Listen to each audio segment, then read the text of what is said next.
Всем привет! Сегодня мы начинаем смотреть 4-ю лекцию. И, надеюсь, приятно проводить время. Контент обещает быть довольно интересным.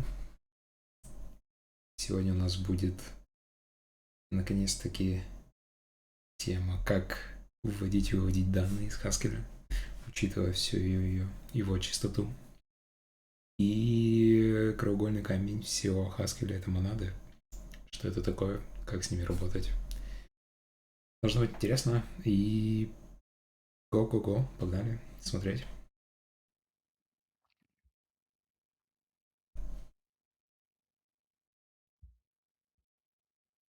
Я буду немного попивать виски в фоне. Надеюсь, это не будет очень много бесить. Сильно бесить людей. Всем привет. Please don't be shy. Say hi in the chat on YouTube. Say if my audio and video is okay. And we are going to start. Если со звуком какие-то проблемы, громко, тихо. Хорошо, что у нас есть хотя бы один человек в чате. Пиши. Будем пытаться исправлять.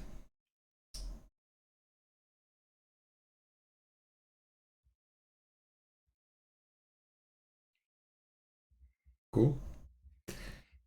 Ждем начала лекции.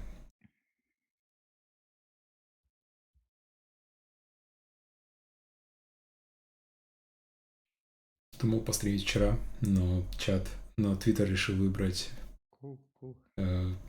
позаниматься кардио вместо этого. Пришлось стримить сегодня.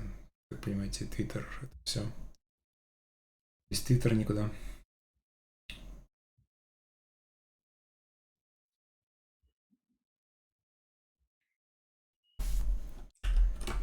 Я буду стараться комментировать так же, как и всегда. По ходу дела есть какие-то нюансы, которые я не знал или считаю, что стоит добавить. So welcome to the final lecture. Today we are going to talk about monads and IO. So finally we are going to crack this beast and see what all the fuss, what everyone is talking about. And let's start straight away. We are going to talk about monad, the idea, but first we are going to look at one small problem that this monad thing is trying to solve. Неужели мы наконец-таки узнаем? So first, let's have a look at this simple function. This function takes two optional values, two optional integers, represents the type maybe int, and return another maybe int. And what we want to do, we want to find a sum of integers inside those maybes. But if one of the input maybe Буду стараться писать код. We want to return nothing in the end as well. So this is pretty straightforward function. Чтобы немножко поспевать, что происходит. I hope at this point you're already familiar with everything. То есть здесь в функции мы просто пытаемся сложить два числа, которые лежат внутри maybe. And if it's just a, и мы хотим поддержать довольно простую логику того, что если хотя бы одно число пришло в виде nothing, мы должны вернуть nothing. То есть будем считать, что это как будто ошибка. И возвращать ее же. Scale well, so it's not nice. So we have two inputs. That's simple, pretty straightforward. But if we had like 3 arguments or list of arguments or what else, it's almost more complicated logic. So this would become more difficult to write. Да. Представьте, что у нас 10 аргументов таких, и нам придется писать 10 кейсов на каждый аргумент. Звучит не очень приятно. Не так, как и с остальной Haskell. We can write a helper function. So we can write this helper function and then that handles this situation for us. So what does this function actually do? It takes maybe integer, it takes a function from integer to another optional integer, and then we return maybe integer. And yeah, the implementation again is pretty simple. We pattern match on our maybe value, and if it's nothing, we return nothing. If it's just, we call our function on the value. So basically, we just abstracted this pattern of pattern matching on maybe. If it's nothing, we immediately return nothing, just a short circuit. And otherwise, we call our function destination on the value, what we need to do. And we can notice one interesting thing about this function is that we can actually generalize its type signature. So I wrote it with the type int because in our case we work with integers, but we can change its type and without changing the То есть body. мы написали какую-то вспомогательную функцию, которая, по идее, должна нам помочь немножко с болью кейсов. We don't know what's A, but some A. We have a function from A to maybe B, so something different inside optional value, and the return maybe B. And now using this and then function, we can refactor our maybe plus function, and we will have something like that. So we have two arguments. We first call and then on the first maybe, and with the lambda function with the value. And inside that lambda function, we call and then on the second maybe, and again the second lambda function, and we call just with sum of elements. Интересно, почему мы не написали, например, вот так вот. То есть мы можем... Зачем нам возвращать maybe, если мы можем возвращать просто число? Тогда код, наверное, был бы еще более приятный. То есть тогда бы наш maybe плюс кавычка выглядела бы следующим образом. And then may мы берем лямбду, внутри лямбды еще раз вызываем then, и внутри мы просто делаем a плюс b. И тогда наш maybe plus кома выглядела бы... Ну, она, по идее, должна делать все то же самое. Да. Стоп. Почему тут just?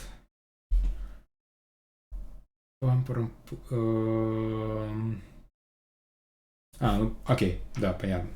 Тогда, если бы у нас была вложенная функция, то мы бы запаковали just, и магии бы не получилось. Окей. Хорошо, make sense. То есть нам придется делать именно таким образом. Cool.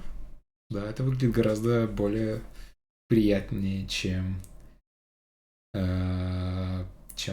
первые функции. Это Haskell. Haskell язык, 4-я лекция. В первых 3 лекциях мы уже разобрались с каким-то более-менее базовым синтаксисом, с базовыми конструкциями. И сейчас мы узнаем, как продвинутые пользователи Haskell пользуются им, как же в нем обрабатывать ошибки и все такое. Такой вот замечательный язык. Если не знаком, скорее смотреть первую лекцию этого же курса или мой обзор на первую лекцию курса, и я по-русски рассказываю, что это такое. Ладно, погнали дальше. If ma, our first variable, is nothing, then immediately returns nothing, and it won't call the lambda because it cannot. There is no value inside just, so it cannot call value. Otherwise, it calls lambda, and the result will be what this lambda returns. And finally, we do the same with the second mail. Лекции с моим любимым виски идет гораздо более приятно. With b, it conceives a variable a, just syntactically, and we can call the sum. So yeah, this is just a little bit of refactoring, and we can see that if we want to have like 3 maybes, we can just add another and then, and we will get our result.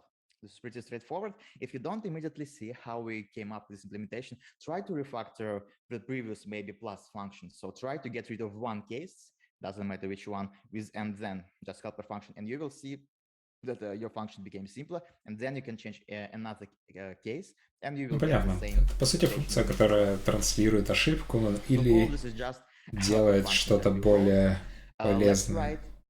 Another function, another problem that does almost the same thing, but for ithers. So remember, we have this data type ithers, is parameterized by 2 type variables, and now we want to find the sum of 2 ithers. Okay. So this function is actually pretty similar to one of the functions from one of the homework. Дмитрий подводит к тому, что в Haskell это уже реализовано за нас, что вся эта парадигма трансляция ошибки дальше, она уже стандартна. И сейчас он нам раскроет, как это реализовано. but otherwise it's just the same implementation. And we can write also the same helper function, because either basically like maybe just two constructors and Окей, just я left has не буду additional писать value. даже это, But потому что это все то же самое. almost absolutely the same.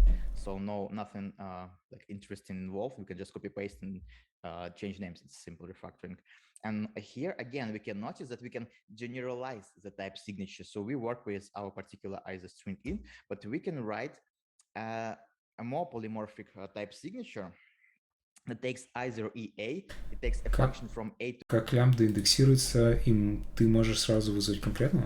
В смысле, можно ли сделать, например, А, Б, то есть это лямбда с двумя параметрами, а Б мы ее можем позвать. Например, следующим образом. То есть мы создали лямбду и сразу же применили ее к единичке и двойке. Вот такой вот замечательный язык. Что такое entry point? В смысле, entry point в программе? Да, entry point в программе нет. Мы просто, по сути, используем файл как хранилище кода, который мы загружаем через REPL. Так же, как в Python у Haskell есть REPL. Ты в нем можешь загрузить файл, просто взять конкретный файл lecture 4 и загрузить его. И весь код, который был в файле, станет доступен в этом репле, и мы можем его использовать. То есть все предыдущие функции будут работать. Вот такая вот схема. Ты можешь объявить также main и скомпилировать твой код как обычную программу, тогда entry point будет main. Ничего супер удивительного. On the left constructor and in the right, but our function, we are interested in the right case. So this function from A to either, not from E. So we cannot apply this function to the left Haskell классный язык. Types won't match. Очень советую его начать учить. Пока скоро он станет очень популярным. 100%. So we just call the same and the only thing that changed is that we use the right constructor instead of just. But otherwise, this is absolutely the same implementation. Okay, so these are quite similar types. Let's look at another example. So now we want to do the same with lists. So, Дмитрий подводит нас к тому, что это нужно как-то абстрагировать. Скриптовость. Почему скриптовость? Он компилируемый. Он умеет сам себя интерпретировать, но он также имеет компилятор, который делает обычные бинарники. To all elements of the second list, then we take the second element of the first list, and again we add it to all elements of the second list, and so on. Зависит от того, на каком языке ты хочешь знакомиться с Haskell, на русском или английском. На английском ресурсов очень много. На русском сложнее. Я бы советовал сначала выучить английский, а потом переходить к изучению Haskell. Я понимаю, что это не очень помогает, но это прям сильно упростит твою жизнь. В целом учи английский в первую очередь, если ты еще не знаешь его.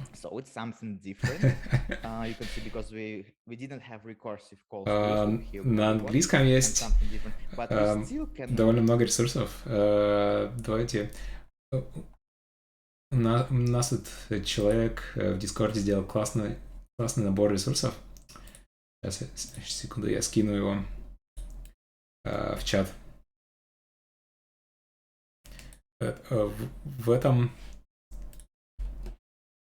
на этом GitHub есть большой набор ресурсов.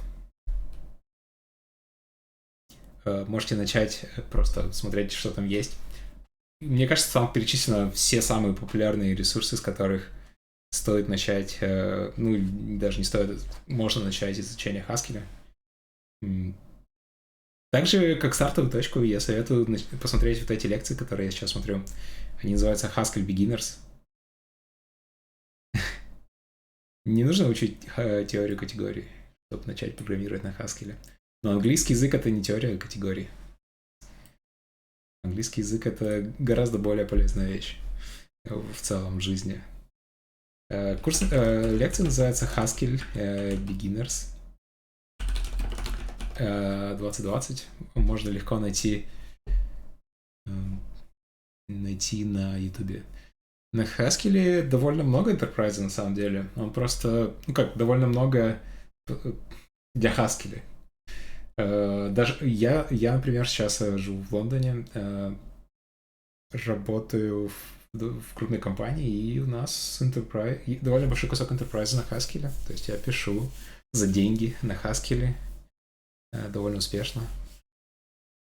И мне кажется, в будущем это будет только увеличиваться. Количество вакансий будет только расти.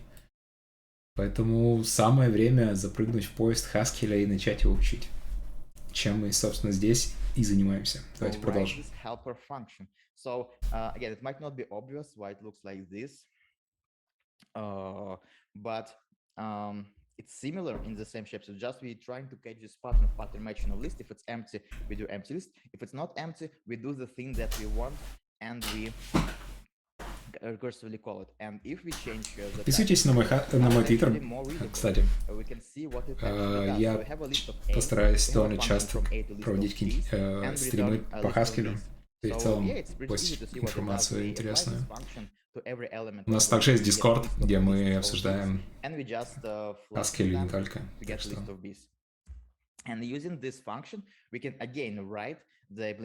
Окей, давайте вернемся к лекции. Дмитрий сначала нам объяснил, как использовать эту парадигму для maybe, потом мы использовали ее для either, теперь для списков. Но по сути это выглядит одинаково. То есть у нас есть набор вызовов and then, в которых мы распаковываем наш контейнер, да, и применяем нашу функцию. Singleton lists for all pair sums, and we concatenate singleton lists. So this refactoring was not that great as in the previous case, but it's possible to achieve the desired performance that we want, but for the sake of simplicity, just to have the function the same way. But just to mention, it is possible to have what we want without losing performance. So the abstraction is not that useless. Язык поддерживается сообществом, он open source, есть Haskell Foundation, и есть комитет, что там все вроде довольно хорошо. Я не знаю деталей, но выглядит с внешней стороны довольно прилично. And also, if we look at the implementation of our final plus function, we can see that now it's almost the same. So its implementation is also almost the same. Mm-hmm. The only thing that is different is that the constructor name. One variable names, but variable names don't really matter. So PewDiePie. We can kind of see this. Is it like a PewDiePie? Это прекрасно. We did the same thing, like conceptually the same thing. So it works for different types, but if you think about я бы не сказал, что сложно, это просто нужно будет взглянуть на свой код и просто не только на свой по-другому и начать немножко отталкиваться от других идей. То есть в ООП, в функциональном программировании, особенно в Haskell, нужно понять, что все, что ты можешь делать, это вызвать функцию. И эти функции не могут иметь никаких сайд-эффектов. Сейчас мы как раз будем изучать, как же все-таки использовать чистые функции для ввода-вывода и так далее. То есть вообще Haskell полезен с точки зрения расширения немного кругозора, позволяет взглянуть на проблемы, к которым ты привык совсем по-другому. И это всегда полезно для тебя как программиста, разработчика. Чем шире твой кругозор, тем лучше ты решаешь задачи, которые стоят перед тобой.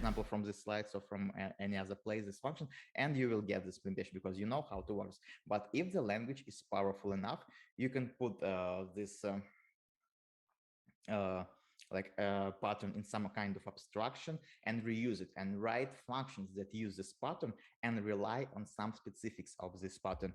Or if language is not powerful, you can always just create the library you can put all such functions in there, some just external dependency, and everyone who wants to use it, Почему they Haskell can мешает? depend on Мне it. нравится, очень нравится And, простота, like this. синтаксис And, у yeah, the Haskell.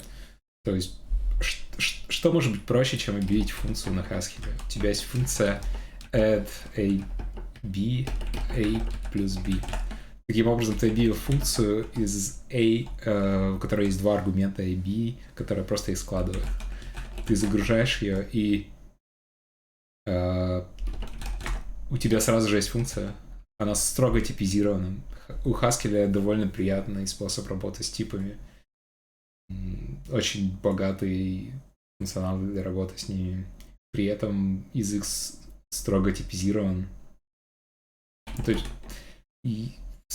я все еще изучаю Haskell и пока не нашел каких-то супер больших минусов, которые бы мне не нравились у этого языка. Может, кроме парочки, но которых я пока не хочу говорить. Слишком много деталей будет. You can, even if they have like really similar structure, you can write a program that generates your library. So Haskell находится где-то на грани между математикой и программированием с ее геометрическими типами и инсайтами в теории категорий.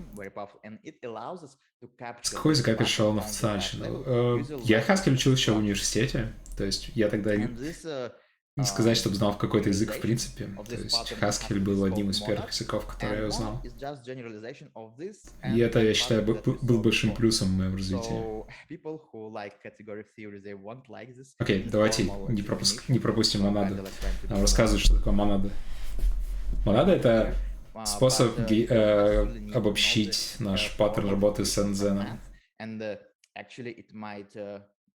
Hurt you in some ways because monads in category theory is slightly different from monads in Haskell, but it's very similar. So yeah, this is just pattern called monad.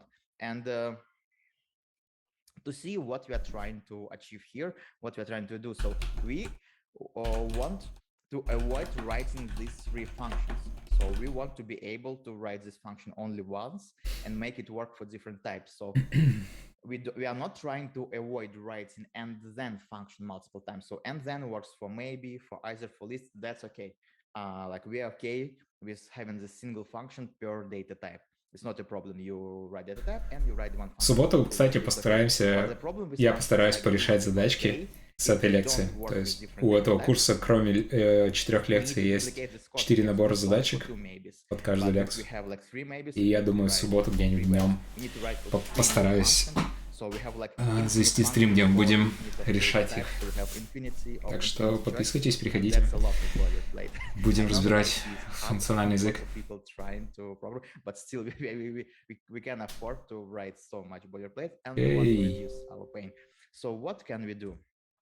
How we can generalize. 50 человек подписалось. Это значит, что я могу наконец-таки собирать донаты и фолловеров. Так что подписывайтесь, отправляйте донаты. Все было ради этого. If we will generalize it, will be one function with one name. The variable name also not a problem. I can just always rename it, rename them, and function will look the same. What we want to generalize in this and then function, so we want to have like a polymorphic and then function that works with different data types. And we want to generalize the constructor. So we have this just right and singleton lists in the end, and we want to have like some polymorphic way to put values like inside our data types. So if we have these two things, we can create an abstraction. And yeah, in Haskell, this abstraction is called the monad, and this is a type class. Okay. Implemented like this. It has two methods. То есть нам только что ввели новый класс, который называется монад.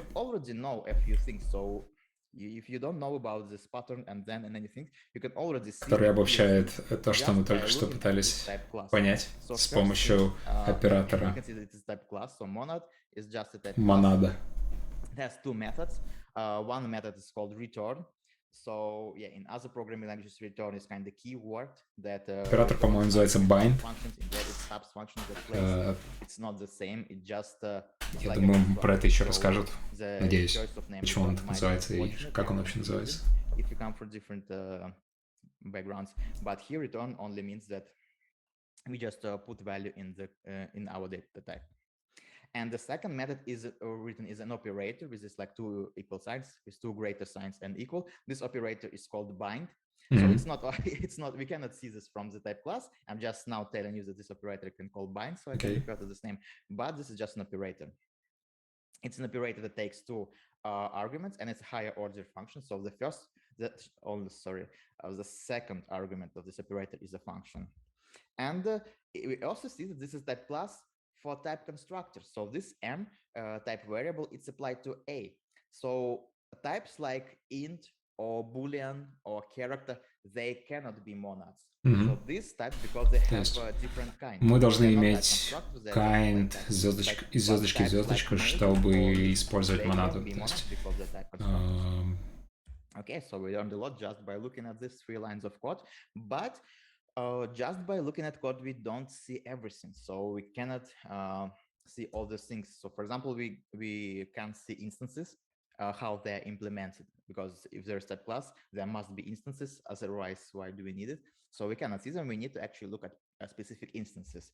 We cannot see laws. So remember, abstractions, like some fundamental math abstractions, they usually have laws, some additional requirements for this behavior of instances. And we cannot see this from the type class. And don't try to guess it. Maybe you can try, but usually there is documentation nearby, so you can check documentation and you can check the laws. So that's usually not a problem. We also don't know how to use this abstraction efficiently. So okay, we generalize this and then pattern, but like, did we do a good job? Like, is it abstraction good enough? How we can use it? Okay, I did this, but what Окей, сейчас нам расскажут, как написать, как заменить этому. We don't know. Just monad, just a word. And I suggest you to think about the word monad just. Как использовать монады вместо nzen? Because I mean, words don't really make sense at all. So when you were born, чтобы не пугать людей словом монада, можно просто говорить pattern. You learned it, and then you learned that the grass is called grass, and that the color of grass is green. This is just some words. They all have some meaning because we all agreed that these words, these like properties, these objects, they call this name. And the monad is like that. Monad is just the name of this pattern, of this programming pattern, or even like of this type class. And if people know about monads, about a class, you can say them, oh, you just need to use monad here. And if they're familiar with the language, they, oh, yeah, sure. Yeah, I know, sounds like a good idea. But if they're not familiar with monad, кстати, не рассказали про аппликатив, насколько я понимаю. То есть в лекции упомянулся монада, но мы еще не знаем про аппликатив. Потому что монад основан на нем. Можно здесь видеть, что чтобы быть монадой, сначала нужно быть аппликатив. And the return function, I'm using again instance 6 to write type signatures explicitly. The return function just puts a value inside main. То есть в лекции можно увидеть, что это по сути повторение кода nzen. The same implementation of our nzen function than before. So the name of the function is different. Now it's operator bind and not nzen. But the type signature is exactly the same. Implementation also. Теперь вместо nzen мы можем использовать монаду. Давайте напишем функцию с двумя штрихами. То есть не использовать монаду, а использовать оператор bind вместо нашего nzen. From the type class, it's applied only to one type variable. So we cannot just write either there, but type constructors can be partially applied. Если я понимаю все правильно, должно быть как-то так. Types in the instance app, so we can write the monad of either e, and to see how it works, we just copy paste the type signatures of monad, and we replace the m type variable with either e. Again, no thinking involved. И таким образом наш код должен продолжить работать и возвращать nothing, если хотя бы один аргумент и nothing. Okay, now let's see what this function does. And Cool. Мы вот научились пользоваться монадами. Как дебажить Haskell? Хороший вопрос. Есть короткие ответы и длинные. Короткие — это printf, то есть можно вставлять... Есть модуль trace, который позволяет тебе распечатать что-то на экран, когда мы доходим до какого-то определенного участка кода. Например, давай попробуем, раз уж ты упомянул. Ну да, на самом деле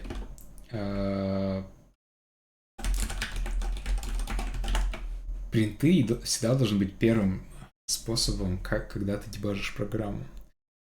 Потому что тебе нужно... Принты дают тебе понять, что... То есть, если отталкиваться от того, чтобы понять, в чем проблема, и осознать твою программу, то есть, чтобы найти баг, тебе нужно осознать, в чем была проблема, осознать, что пошло не так, и принты тебе помогают установить это окружение в голове, почему что-то происходит не так, как ты хотел. И только когда ты установил представление твоей программы, того мира, который ты создал с помощью своей программы, и не понял, почему все идет не так, только тогда стоит пользоваться дебаггером. Потому что зачастую принты гораздо быстрее и дают тебе гораздо более правильное понимание того, как работает твоя программа. Мы можем взять, заимпортировать debug trace. Это даст нам функцию trace, которая принимает на вход строку, какой-то аргумент и возвращает этот же самый аргумент. И таким образом мы можем, например, посмотреть, что находится в переменных, которые мы пытаемся забиндить с помощью оператора bind. И это может нам помочь в будущем для понимания, что пошло не так. То есть мы вставляем эти как будто бы printf, запускаем, и на выход, на stdout или на stdr, я не уверен, будет печататься, соответственно, то, что мы передаем в trace, и как бы продолжать выполнение работы. Это очень, очень удобно. Есть, насколько я понимаю, есть дебаггер. Я, кстати, не уверен. Никогда не пользовался дебаггером в Haskell. And then for others, absolutely the same. And for lists, also very similar. We create a singleton list using return by putting in square brackets, and we use bind operator. Okay, now actually we can use the standard function concat map. So the previous and then for lists I implemented it manually, but it's a standard function concat map. Just concat map takes arguments in different order, so we just switch the order functions, but it's already implemented for us. So yeah, these are just instances, and there are some laws. So all these instances satisfy the following laws. The first law is called left identity.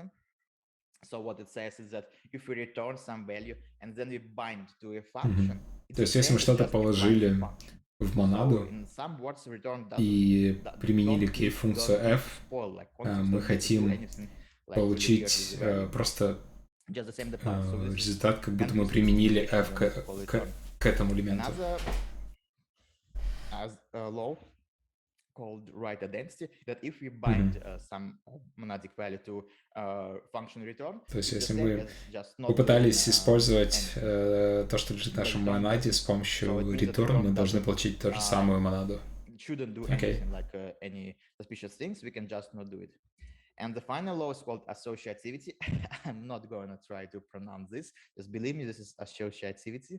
It can be written in a slightly different way to make it more clear. So more like semi-group associativity, but for monads it's like this. And yeah, if you want to see like whether our instances satisfy these laws, we can like make a proof on a paper using techniques like equational reasoning from the law, or maybe we can just think really hard, or we can just write tests. So in Haskell, it's possible to write tests and the check laws for you. And yeah, this is the correct instance of monad. So we have implementation of bind as before, like and then, and this is return. But this isn't incorrect. So again, our bind implementation stays correct, but return, we just ignore the argument and we return the value nothing as a result. So this will be an incorrect instance of maybe, but it won't satisfy the laws. So that means that the compiler will allow you to write because it's type Ну, check. ты же можешь даже Invalid implementation, but с помощью трейса not. распечатать свою So коллекцию и смотреть, что ты let's do this. хочешь. Let's write lawful instances.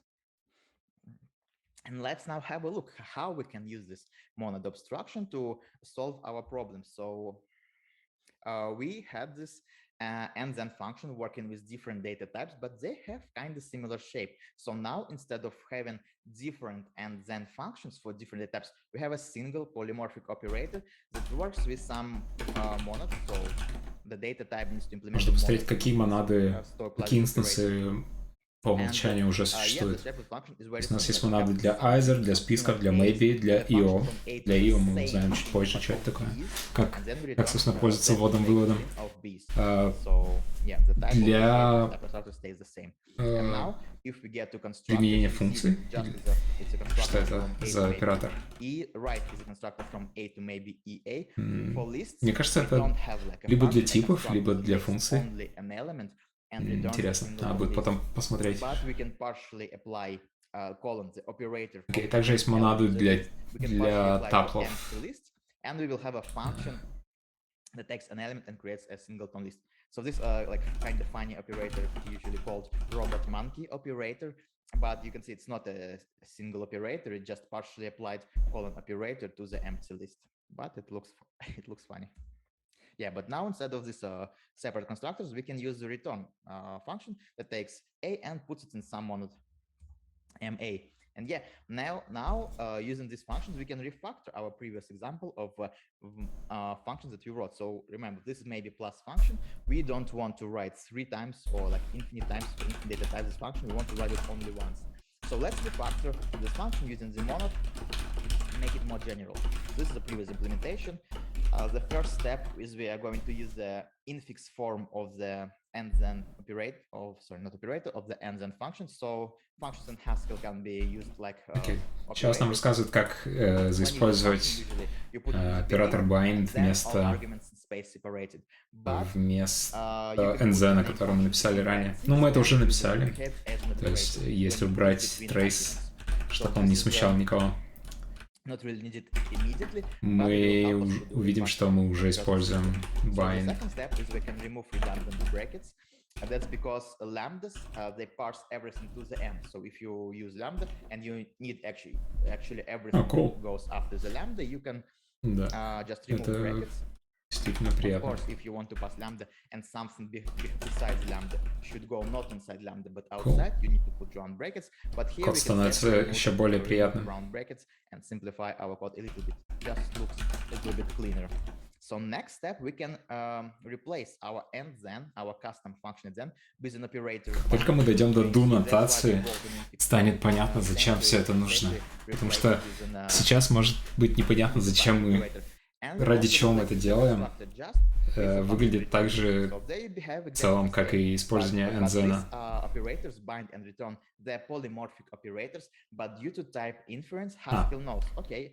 Да, мы еще можем использовать return, потому что мы же хотим полиморфно использовать эту функцию.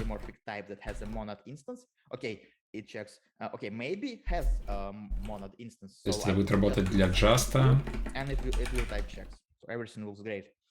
для write. Ну, мы же можем также, как бы, прелесть Haskell в том, что ты можешь написать, например, вместо nzen, можешь написать какой-то свой кастомный оператор, например, 3 плюсика. И дальше просто его использовать. То есть вместо того, чтобы писать nzen, мы теперь будем везде использовать 3 плюсика. И ты увидишь, что наш код в целом выглядит примерно так же по количеству символов, что и код, который использует оператор bind. То есть это не только для сокращения кода делается. Дальше, наверное, я надеюсь, do-нотацию мы затронем. Да. на 55-й минуте. И станет понятно, зачем же мы это сейчас делаем. Ну, я надеюсь, станет понятно. Lambda is general Haskell syntax, some variable names. Bind is a polymorphic operator, and return is also polymorphic function. And we can generalize the function. So we rename it. Now it's not maybe plus, it's a monad plus. And now it works not with maybe ints, but with some m, where m is some monad.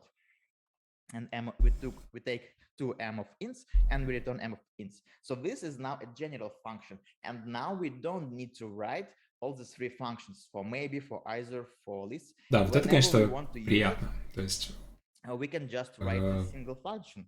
Это приятно, и мы, наверное, мы в целом тоже можем это реализовать, но зачем это делать еще раз, если это уже есть в классе монады? It might be not clear. So at this point, if you just look at this function, it might be not clear what it actually does. So it uses some bind operators and uses return. So what it actually does, and yeah, it is not clear, I agree, because we don't look at particular instance. So if we replace maybe with this monad m, we know what will happen because we look at this function and then, and we know what will happen. But if we don't use maybe, but use something different, which we are not even familiar with, we don't know. So this is just a general description of the program. And once you get this more experience with abstraction, you can kind of reason what will actually happen. So this is we kind of like described what will happen in terms of general abstraction, but what will actually happen depends on the specific instance.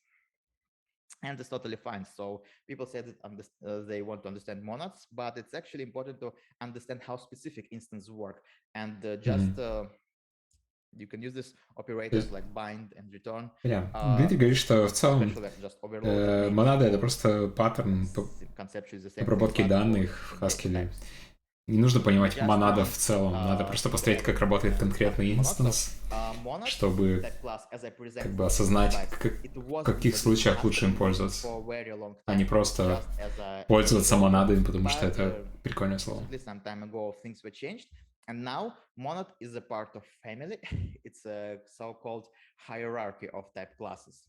So monad previously was like separate type class. It had two methods, return and bind, but then things got refactored, and monad now has a superclass. Про это я не знал. The superclass is applicative type class, and the superclass of applicative is functor. So you're familiar with functor. We look at this at the previous slide. I haven't explained applicative. And you don't need to understand applicative to understand monads. Monads is perfectly fine, but just some things to be aware of how they're written in Haskell. Monad has a superclass. So this is like some very similar with like semigroup and monad, like ig and ort. What does it mean in reality? So if you want to implement your monad instance, your custom instance, you need to first implement an applicative instance. And for that, you first need to implement the functor instance. This is the only difference. It's not a huge problem because you don't create your own unique monads that often. You might think that now everything is monad. Yes, everything is monad, but everything is already written. So you usually don't create unique monads. You usually just derive. And when you derive, Спокойной ночи. Начни с первой лекции. Может, там будет проще. And also in Haskell, everyone uses pure instead of return. So you see that this type signature of pure, it's exactly the same as for return. And default implementation of return is pure. So people just implicitly agree to use pure instead of return in code because it's shorter. It's 2 letters shorter, and time is really expensive. And actually, yes, that's all. That's all about monads. Вот и все про монады. Забавно, да. То есть в целом, скорее всего, люди, когда слышат монады в Haskell, считают, что это что-то очень страшное. По факту это просто такой маленький паттерн обработки данных, который умеет пропагировать ошибки в самом простом случае.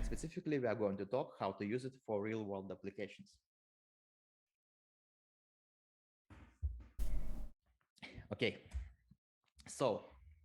so far, all our functions in Haskell was actually pure. And what does this mean? So we haven't talked about this explicitly, but purity is a quality of function, the property of function when function doesn't have any side effects and it depends only on explicit input arguments. Мгм.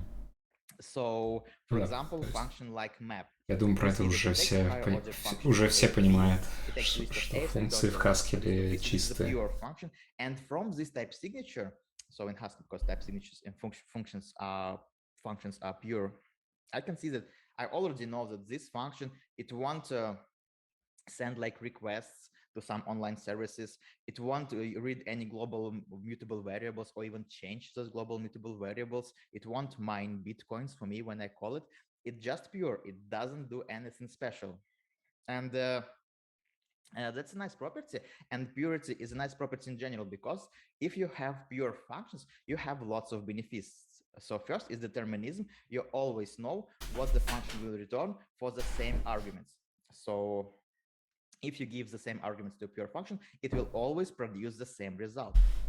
It makes easier reasoning about functions easier. So as I said, I already know that this function doesn't read any global mutable variables. Точно So знаешь, I что don't need to твоя read функция like the whole project. не будет I don't need to read some variable, удалять some файлы other с module, диска, some other когда project, ты some зовешь other ее. machine to understand. I already need to Что look довольно at this приятно UI в разных function, and случаях, that's all. например, когда That's all ты that пишешь describes какой-то this function. So конкурент I need to keep код. only very small context in my head to Или understand, and I mean I can код, use my который тебе devices to нужно understand what's going on only in this function, not верифицировать on other stuff. каким-то образом.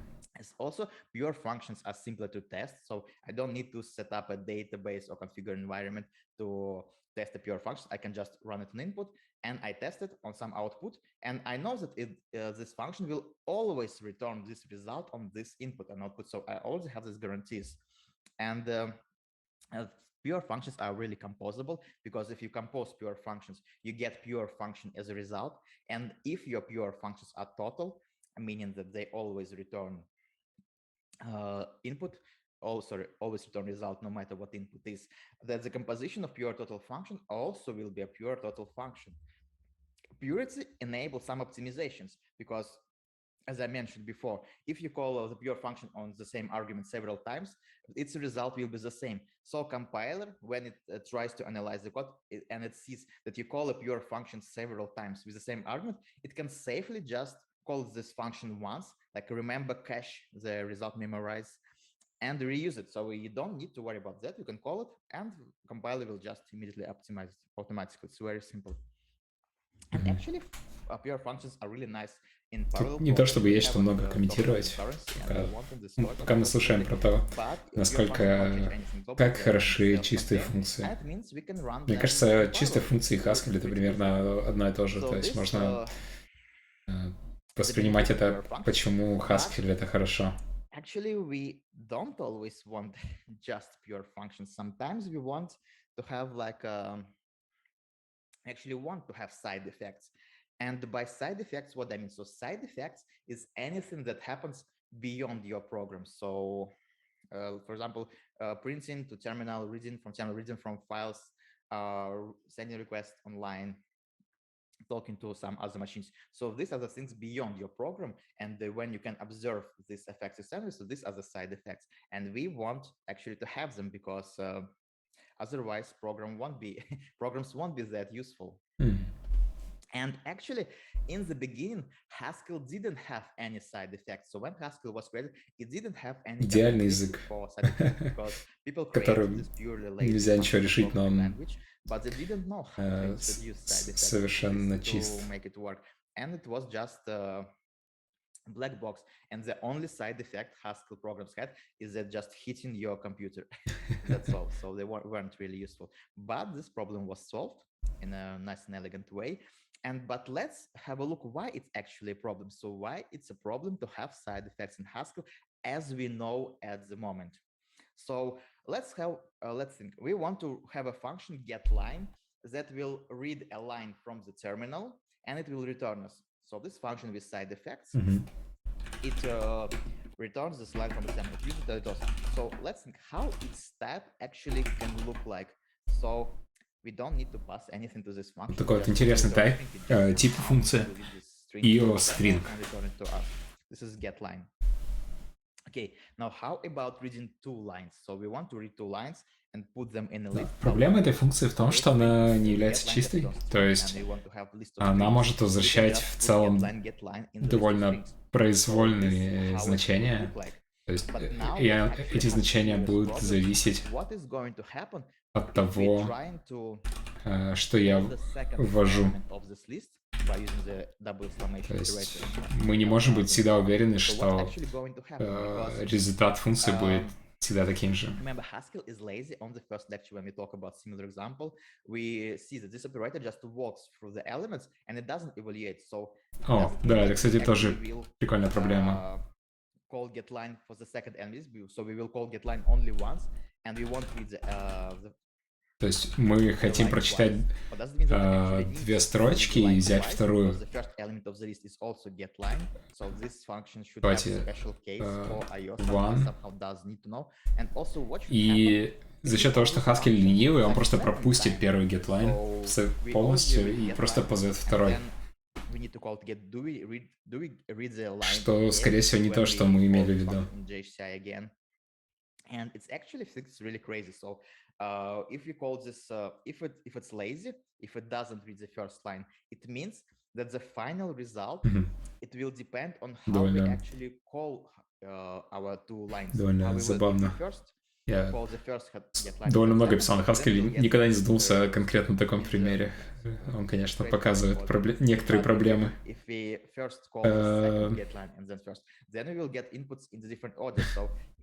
Совершенно язык, которым нельзя ничего вывести и ввести.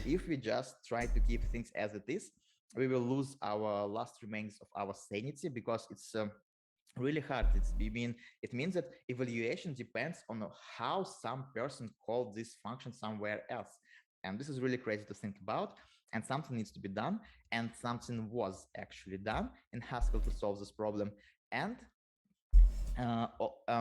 as like always, in some ways, that problem is solved with types because Haskell is wrong with type, and a new type was introduced. So a new type IO was introduced, and the type signature of getLine actually IO string. So this IO is a type parameterized by only one type variable. So it's a type of kind from star to star. And this is the way to tell that the function has side effects. So what we can see from this abstraction, we can see that getLine is a function string, but it performs some side effects. We don't know which particular because it just sells some side effects in the type signature. So to understand which side effects we need, maybe to Судя по инстансам, IO это монада.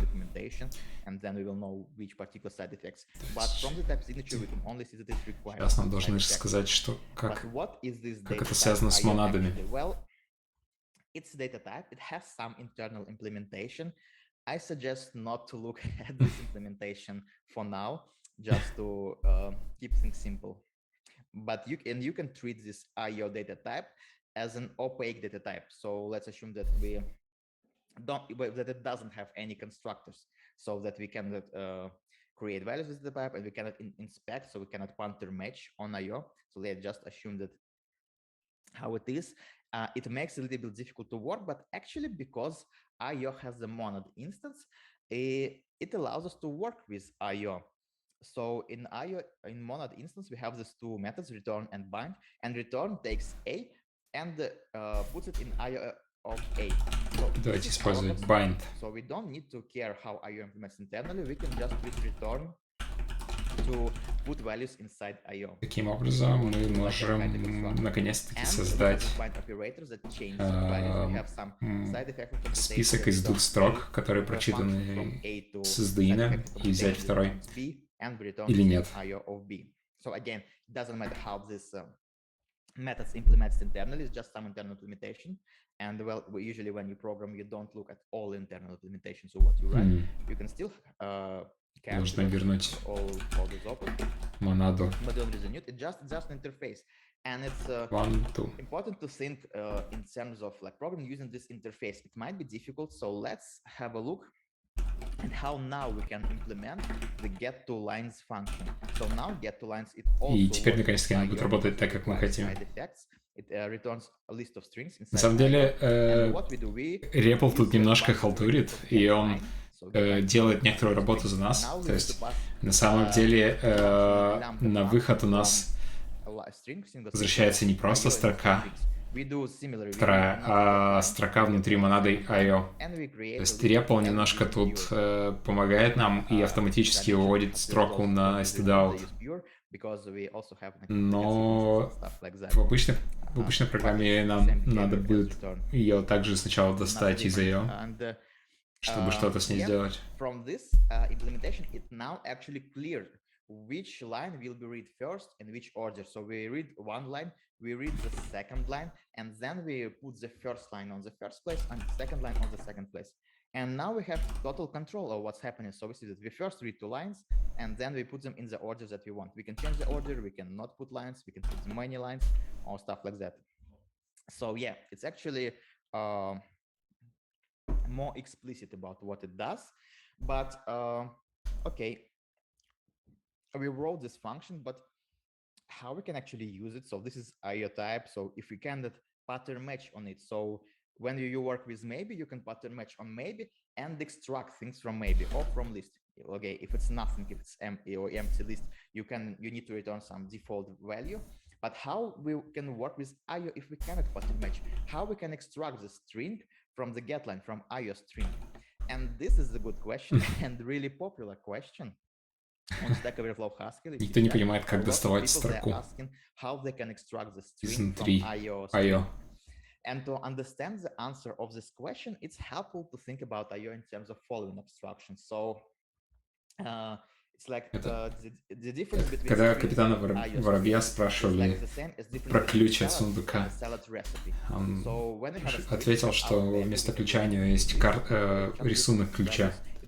Вот это наш ключ лежит в монаде карты, в монаде IO, которая только дает нам рецепт, как получить ключ.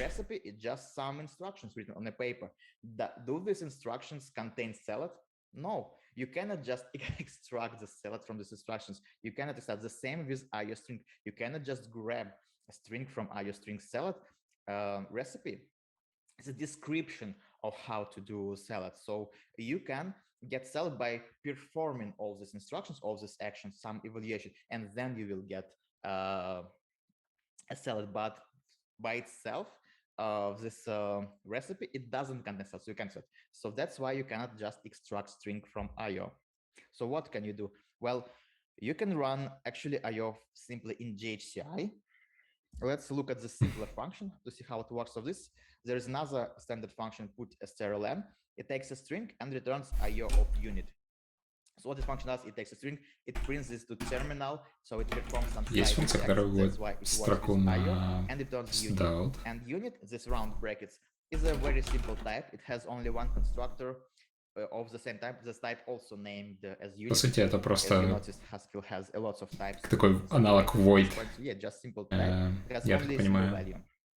So it's not really meaningful value, but it's helpful when our functions cannot do anything. So you see, the function that prints to terminal, it doesn't return anything meaningful. So what it will return? The same string. Well, again, we don't need it. We already have it. So it cannot return anything. But in Haskell, all functions must return something. So what can we return if we don't need to return anything, if we don't know what to return? So this is where this unit value becomes helpful. So if you don't know what to return, you can return it and the side effects will be observed. So you can call this put a strlen function in GHCI and you will get that result. And you can call the getLine function as well. So you type IO string. Про getLine мы уже знаем. So it's not visible from the code snippet, but actually when I call this getLine function, I need to type the name Alice by my hands, and then this action performed, and I return the Alice as a string. So this action performed, and I return this value. And from the fact that IO has a monad instance, I know that it has a functor. Приятно. То есть мы можем применять. Не обязательно распаковывать строку, чтобы с ней как-то работать. Мы можем через функтор, так как монада это функтор, мы можем применять любые функции прямо внутри ее и работать, не покидая монады, не покидая IO.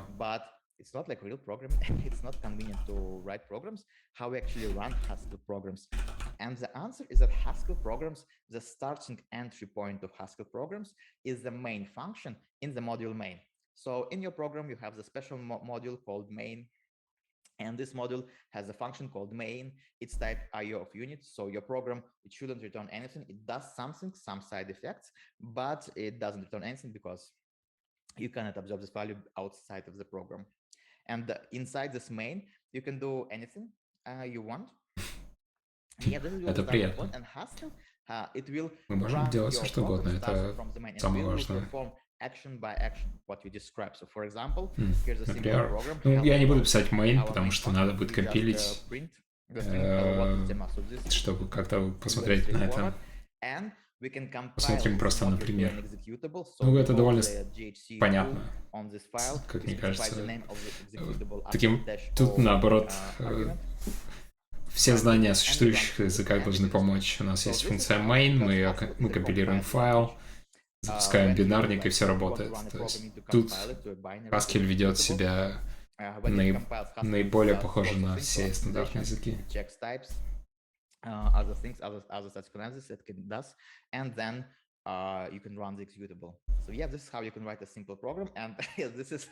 Да, можно написать main KXI. Проблема у меня просто стоит модуль не main. Ну, давайте попробуем быстренько написать. То есть мы можем писать тип у нас IO с пустым значением, и мы, например, хотим напечатать что-то на экран. Hello World. Мы можем загрузить этот файл, и если мы позовем просто main, то оно вызовет функцию main, но мы также можем просто позвать main, что будет то же самое. Задача main, наверное, нужна, когда у тебя много модулей, и не знаешь, в каком точно у тебя находится он. То есть такой способ найти main автоматически. Ну и понятно, что тип будет точно такой же, как мы объявили.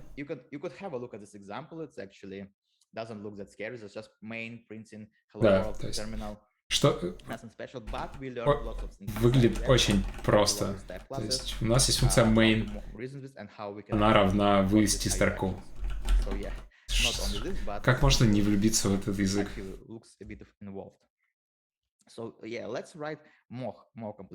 Да, забавно, что мы написали коллаборд примерно в последние 20 минут последней лекции курса.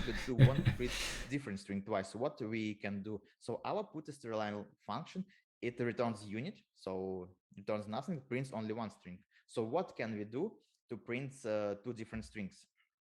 Well, we can use the bind operator. So bind operator changes to monadic actions, and it performs one after another. But because put str line function returns unit, we can just ignore it. So unit is unit, it has nothing special. We can ignore it by using underscore lambda. We don't need to do anything with this. And this program will print two different strings on two different lines. So actually, this pattern of binding to a lambda and ignoring its argument is pretty common. There is an operator even for this function. This operator is called then. It's written as two signs greater. Есть такой оператор, который просто позволяет игнорировать то, что к нам приходит на вход, и вызвать просто следующее IO-действие в нашем таком пайплайне действий. It's not always clear from this type signature what will happen. But if you know instances, you know what happens. And for IO, it makes total sense. Таким образом, наш код превращается прям в обычный код. Ну, становится более приближенным к обычному коду на императивном языке. То есть у нас есть набор действий, мы их можем комбинировать через оператор then и получать какое-то более-менее последовательное выполнение наших команд, которые мы задаем Haskell. Вот. И теперь do-нотация. Это самый приятный синтаксический сахар. который делает язык еще более приближенным к императивным языкам. С точки зрения, как он выглядит, понятно, что не так, как он работает внутри. Я немножко заспойлерю, как выглядит оператор do. And we apply this result to the function do. So in do-notation, you can write it in a different way. You just put the keyword do, and then you write the error in different order. So this function one, it binds to the variable result. Это позволяет нам немножко сделать наш код более приятным с точки зрения, как его читать. But this is equivalent. So you can see that we actually can add to reduce our lambda because it ends with the result. So there is slightly simpler way to write this function using only bind, and some people prefer it. So you may find. Ну и да, если у нас есть, например, какие-то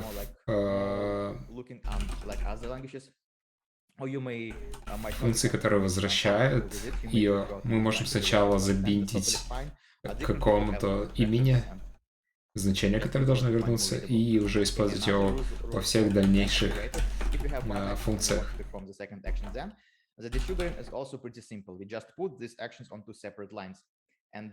есть, по сути, это просто один в один статистический сахар, который переводит оператор bind и оператор then в нужный, точнее наоборот, переводит то, что мы пишем внутри do в набор операций then и bindов. Ничего тут сверхъестественного нет с точки зрения того, как работает язык. Function using this bind operators, and then applying one of these rules one by one, depending on the situation, you can finally refactor your code to work in do-notation. Or if you're like feeling familiar, you can just write directly in do-notation if you feel more comfortable with it.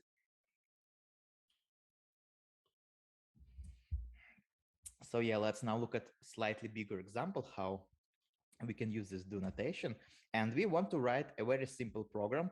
It reads a line from a terminal, and it prints the reverse. Мы это уже почти написали, то есть мы уже смогли прочитать строчку. Теперь нам осталось ее перевернуть. Using the bind operator. So we first call the get line. We bind it to a function that needs to do something with that line. And inside that lambda function, we define a Latin variable, so like a helpful variable ref, which is the reverse of the line, and then we print the reverse of the line. So you see in here, I kind of have the same indentation because, as I mentioned before, lambdas, they are parsed by the end, and actually not the end of the line, but end of the program if you don't close it. So I can have the same indentation, and I don't need to have like put all the blocks on different levels. So the same can be written with do-notation. Just reverse the first arrow, don't use the bind operator, and I remove the in keyword, just let. And yeah, it looks slightly cleaner, but it's the same code, how it can look. And when people use do-notation, they usually do one of the two mistakes. Да. Если у вас чистая функция, нужно пользоваться let'ом. Если у вас функция, которая возвращает какую-то монаду, нужно использовать оператор bind. Точнее, обратная стрелочка влево.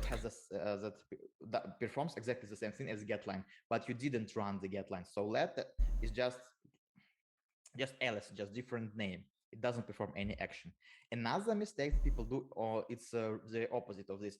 They use this bind arrows, they bind variables of pure functions. So reverse is a pure function. It's not effectful, but people try to bind this results of such functions to some variable. This is also an error in this particular case because we work with IO. So be careful and watch for these things.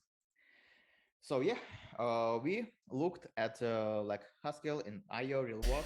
Собственно, видимо, все. Основная часть с Haskell закончилась. Теперь нам расскажут, как пользоваться сборкой, библиотеками и так далее. Вряд ли я буду что-то здесь особо комментировать. Тут нечего будет комментировать. Это просто как оно выглядит сейчас. So Haskell packages are described in their own format, so not JSON, not YAML, not TOML, its own format. So the downside of having custom format is that you're not automatically familiar with it, you need to learn it, but the benefit is that it can have some custom things that other formats do. Well, at least that was the reason when this format was created. And про это я не знал, что это не система сборки, по сути, свой формат файлов. In so-called cabal file, so it's a file with a .cabal extension.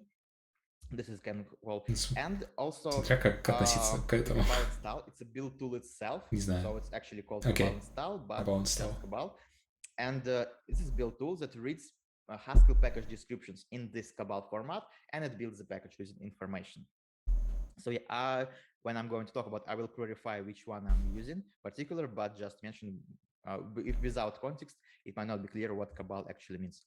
So let's have a look at simple Haskell package. Just my project, my package. It has two subdirectories, app and src. So the app directory contains the main file, our main module, and src directory contains two Haskell modules, just two Haskell modules, and we have the description of our package. Я думаю, стоит просто ускорить это. Of the package, the file .cabal, it should have the same name as the directory outside and as the project name.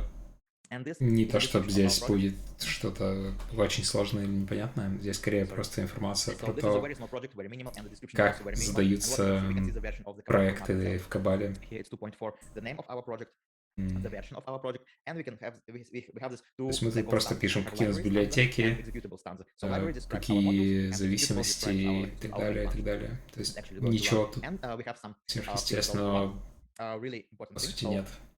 Usually, when people create Haskell packages, they have this kind of boring main module. So in your main file, in your main module, you can have lots of things. You can write any Haskell code that you want, but it's usually discouraged. Usually, main looks like this. So just main file, you implemented your main logic inside. Я бы даже сказал, что это не только в Haskell должно быть, во всех языках нам нужно стараться, чтобы ваш main выглядел как можно более аккуратным и простым. А не так, чтобы половина логики программы находилась в main файле и в main модуле. All your logic is usually described in modules, and those modules, they can use lots of other stuff. So they can run in IO, they can run any functions, they can use other dependencies. And this is handled by the build depends field in the cabal fields of this build depends field. It specifies other packages. So in Haskell, you have some like your own package, it provides some modules, some functions, but sorry, lots of people created other packages, and you can use the work they volunteered to do. And all these packages can be found on Hackage, which is a central Haskell repository. And at this point, it has more than 16,000 of different. Я бы послушал, как создавать свой пакет, свой пакет, как его залить на Hackage и... Это должно быть, наверное, просто, но про это было бы тоже интересно послушать. So they're implemented in other libraries. For example, library package container, it's a map and set data structures. So if you want to use the data structures, you just need to add these libraries to the build depends of your package. So the text library is efficient UTF-16 strings. So you know the default string is just list of characters. It's very inefficient for memory-wise. So you can use text, which is more efficient, and it's actually UTF-8 since version 2.0. It was implemented quite recently, actually, and there were lots of performance optimizations. There is the run as a byte string package, which has byte arrays, like really efficient byte strings. Time package for time blocks, calendars, and functions of the types. And as a popular package is ASON for JSON parsing. So yeah, pretty common stuff. And how you can use it? Well, in your cabal file, you just specify these dependencies, like comma separated, and you use this current operator, and you specify the version of the package that you want. Because like in Haskell, there is versioning policies, and packages, they evolve, they change with time, and you just specify the versions that you want to use. Interesting. And Cabal will make sure when it builds your package that all the versions are used properly. So yeah, and finally, once we have all this stuff, I want to talk about how programs are actually written in functional style, or how it's desirable to written, and they use this paradigm called functional core imperative shell. So what this paradigm means? So давайте обратно вернем скорость. Это опять про язык, судя по всему. Doesn't have side effects, but it's actually not true.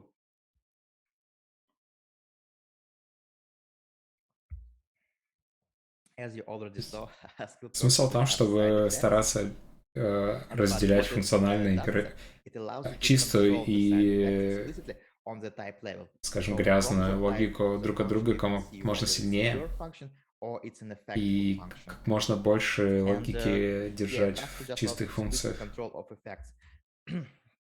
And the functional core imperative shell means that you push these side effects to the boundaries of your program, but you keep your functions as your core main logic. To understand how this approach works, let's look at the simple program or skeleton of the program that wants to find the most frequent word in a file. So in the imperative style, the skeleton of this function как будто стало совсем медленно. Ну да, мы видим, что в императивном стиле у нас все лежит в ее, а в Haskell мы, вероятно, все положим, выделим как можно больше логики из IO монады и будем пользоваться только для чтения и вывода.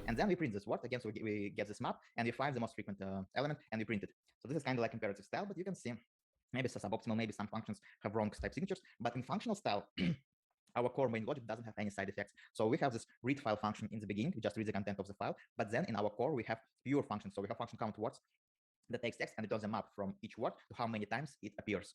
So this is also it's pure function. It doesn't need to do any IO, any side effects. Then we have another function, find the most frequent value. It takes the map and returns a pair of the word and how many times it appears. It's a maybe because the map can be empty. We are given an empty file that doesn't have any words, so it's just maybe. And then we have a pretty printing function that takes our maybe pair and returns them as text as a pretty printed. And finally, we have a function puts string line and prints our text to the terminal. So you see, we pushed side effects to the boundaries of our application, and that's a pretty simple function. So read file, they don't do anything smart with. They just read file and returns content. Also print line, they also just take line and put it to the terminal. We don't need to worry about other potential side effects. So our program is just reading the files, running all of the so our main code is just composition of these three functions. We just run the composition of these functions on our input, and then we print our result in the terminal. So yeah, and you can see that we have pure functions. Our main logic is implemented as pure functions, and we have all the benefits of pure functions like easy testing, parallelism if we want, determinism, and all the stuff like that. So this is like one of the paradigms how to use functional programming like in Haskell efficiently. And that's all for today. Thank you again for coming to my final lecture. Cool. We did it. We survived through Мы досмотрели четвертую лекцию. Эта лекция была про монады и про IO. Довольно короткая, я бы сказал, по количеству информации. Наверное, полезная. Странно, что не был упомянут, был только упомянут аппликатив. В целом, наверное, было бы полезно знать про то, как им пользоваться и в каких случаях им стоит пользоваться. Довольно удобно может быть, когда у тебя функции тоже находятся в монадах.